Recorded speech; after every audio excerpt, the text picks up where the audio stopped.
언제나 우리와 함께 하신 하나님을 함께 찬양합시다. 할렐루야.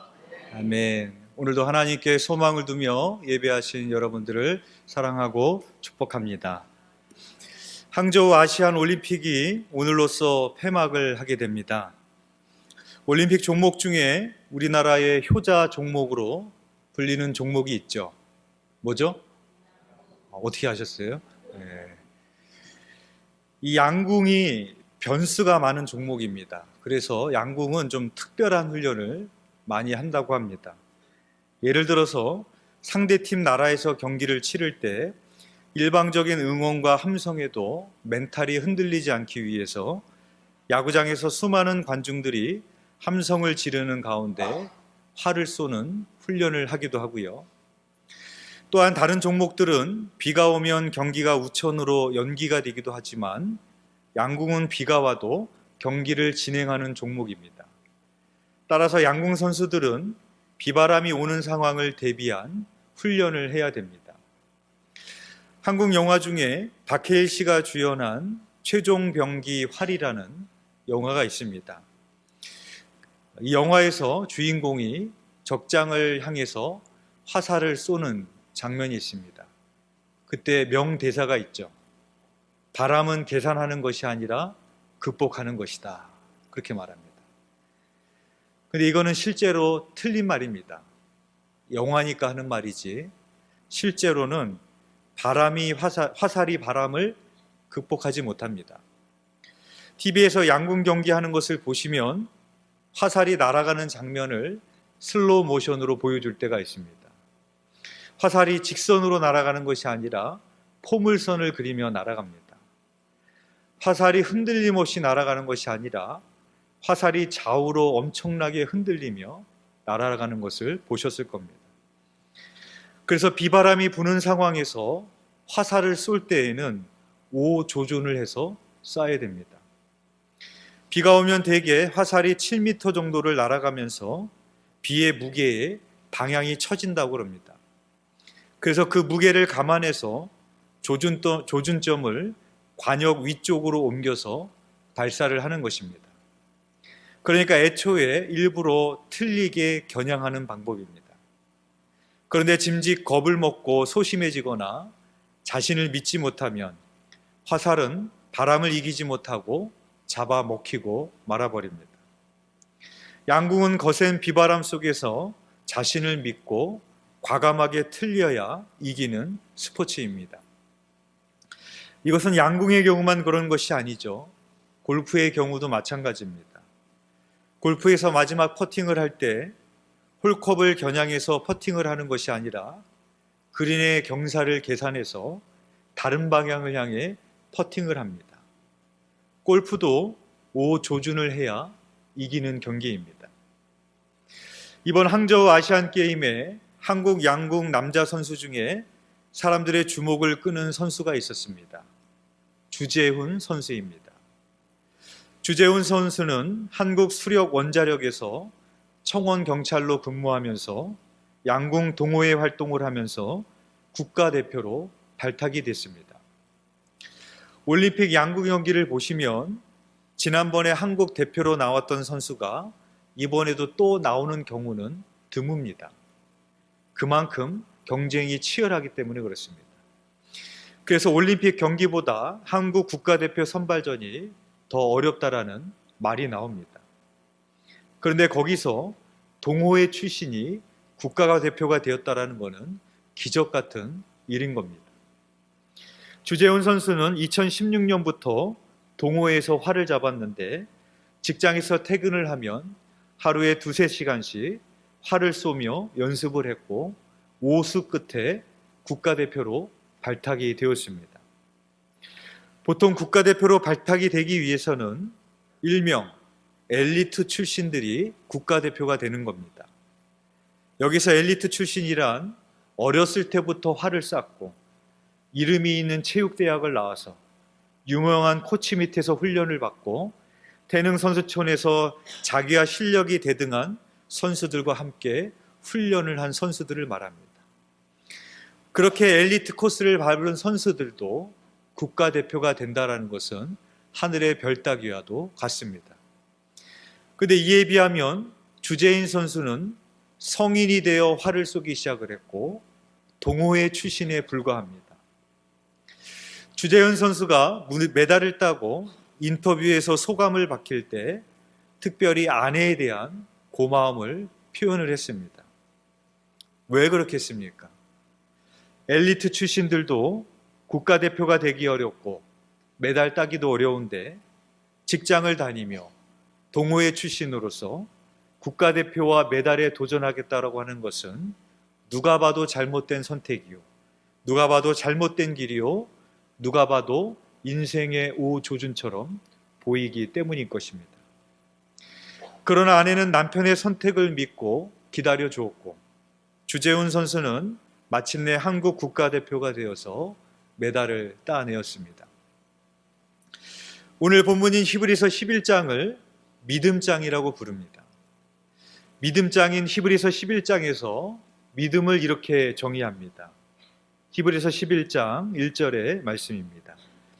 믿음은 바라는 것들의 실상이요 보이지 않는 것들의 증거니. 이 말씀을 제가 좀 이해하기 쉽게 풀어서 말씀드리면 이런 내용입니다.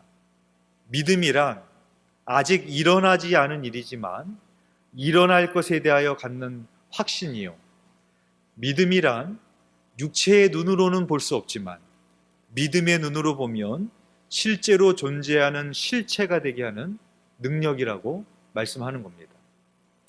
오늘 말씀 주제로 믿음을 정의한다면 이렇게 정의해 볼 수 있을 것 같습니다. 믿음이란 내가 관역을 보지 않고 다른 곳을 향해 우호조준할 때에도 그때 관역은 내 눈에 들어오지 않고 화살이 관역으로 날아가지 않을 것 같지만 그러나 화살이 관역으로 날아갈 것이라는 믿음을 갖는 것이다. 그렇게 정의해 볼 수 있습니다. 히브리서 11장에는 그렇게 인생의 믿음의 우호조준을 통해서 하나님이라는 관역을 향해, 하나님이 주신 상을 향해, 영원한 본향을 향해 나아갔던 믿음의 사람들이 열거되고 있습니다. 오늘은 그 믿음의 사람들 중에서 두 명의 사람을 함께 살펴보고자 합니다. 첫 번째는 노아입니다. 오늘 본문 히브리서 11장 7절의 말씀 우리 함께 봉독하겠습니다.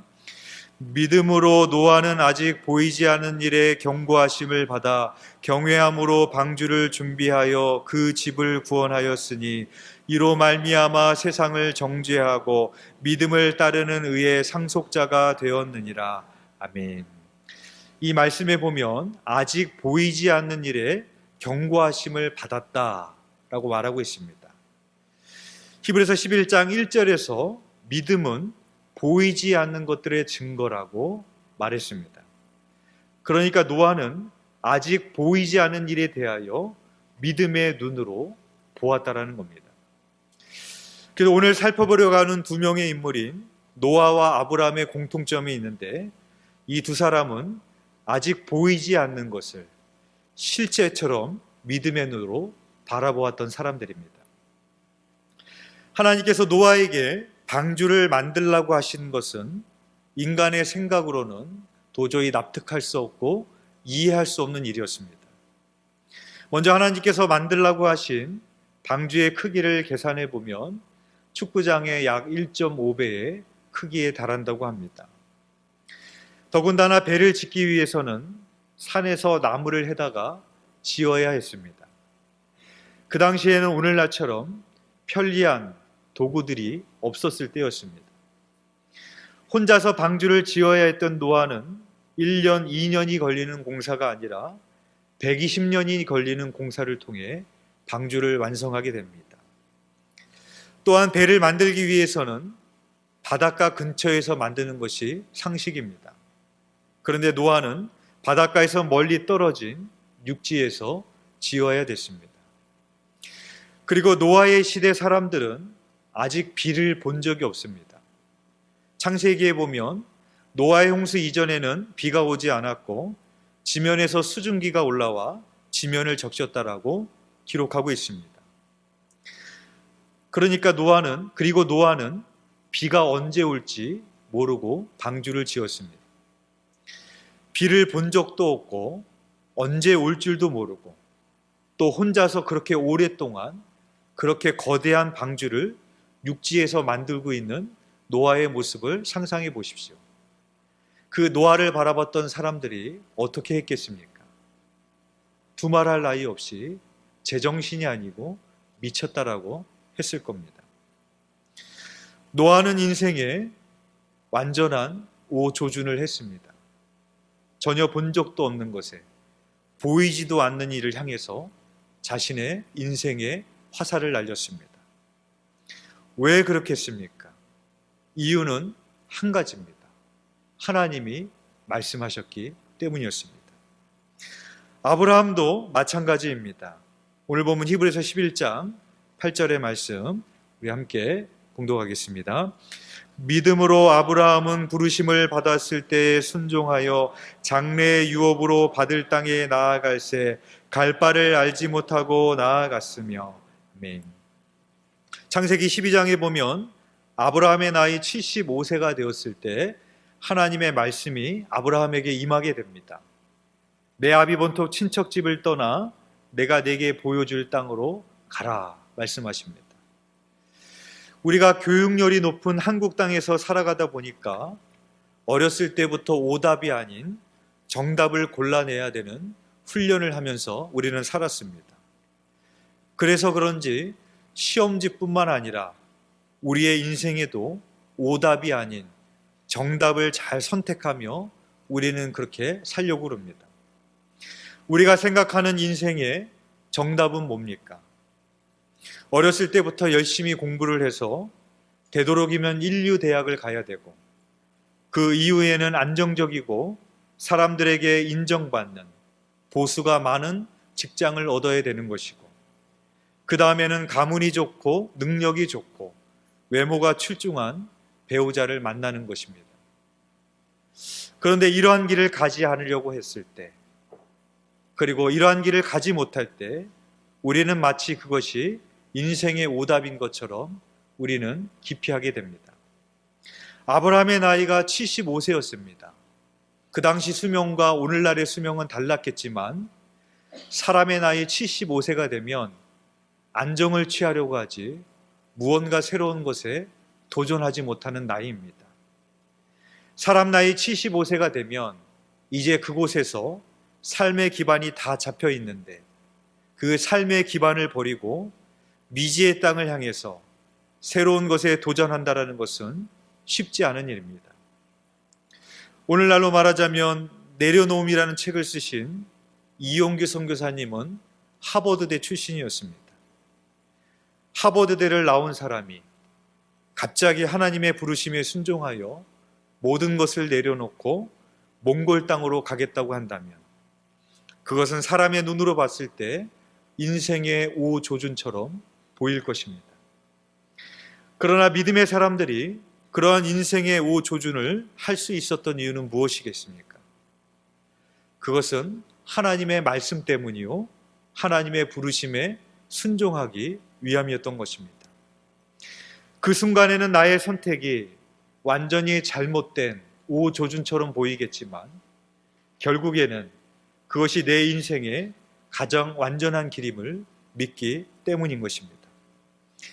아브라함은 갈 바를 알지 못하고 나아갔다라고 기록하고 있습니다. 그러니까 아브라함은 본토 친척집을 떠나면서 내가 가야 될 목적지를 알고 갔던 것이 아닙니다. 내가 가야 될 목적지가 보이지 않았지만 하나님의 말씀에 하나님의 부르심에 순종하며 나아갔던 것입니다. 우리가 그런 기도를 할 때가 있습니다. 하나님, 내 인생을 향한 하나님의 뜻을 알게 하여 주옵소서. 한 번쯤 해보셨죠? 근데 여러분, 우리가 하나님의 뜻을 알지 못하기 때문에 하나님의 뜻대로 살지 못할까요? 물론 그런 경우도 있겠지만 대부분은 그렇지 않습니다. 대부분은 하나님의 뜻을 모르기 때문이 아니라 하나님의 뜻을 알아도 내려놓지 못하기 때문에 하나님의 뜻에 우리가 순종하지 못하는 경우가 대부분입니다. 그렇다면 아브라함이 궁극적으로 바랬던 것은 무엇이었을까요? 아브라함에는 그 순간에 무엇을 보았기에, 무엇에게 소망을 뒀기에 안정된 기반을 내려놓고 그렇게 믿음의 용기를 발할 수가 있었을까요? 자신의 후손이 하늘의 별과 같이 바다의 모래알 같이 많아지고 큰 민족을 이루는 것 때문에? 아니면 가나안 땅에 들어가면 큰 풍요를 얻고 하나님이 축복해 주실 것을 기대했기 때문에? 아니면 가나안 땅에 들어가서 오랫동안 장수하며 사는 것을 바라봤기 때문에? 그렇지 않다라는 것을 오늘 본문 9절에서 10절에 보면은 알 수 있습니다. 먼저 오늘 본문 9절 말씀 우리 함께 봉독하겠습니다. 믿음으로 그가 이방의 땅에 있는 것 같이 약속의 땅에 거류하여 동일한 약속을 유업으로 함께 받은 이삭 및 야곱과 더불어 장막에 거하였으니. 아멘. 9절에서 이렇게 말씀합니다. 아브라함은 약속의 땅에 도착했지만 마치 이방의 땅에 있는 것처럼 약속의 땅에 있었다. 나그네처럼 그 땅에 있었다. 그렇게 말하고 있는 겁니다. 또한 동일한 약속을 유업으로 함께 받은 이삭 및 야곱과 더불어 장막에 거하였으니 라고 말하고 있습니다. 아브라함은 하나님이 약속하신 땅에 들어가서도 그곳에서 영원히 살 것처럼 집을 짓고 산 것이 아니라 장막 가운데 거했습니다. 왜 그렇게 했겠습니까? 그 이유를 다음 절인 10절에서 이렇게 밝히고 있습니다. 10절 말씀 우리 함께 봉독하겠습니다. 이는 그가 하나님이 계획하시고 지으실 터가 있는 성을 바랐습니다. 아멘. 아브라함은 무엇을 바랬기 때문이었을까?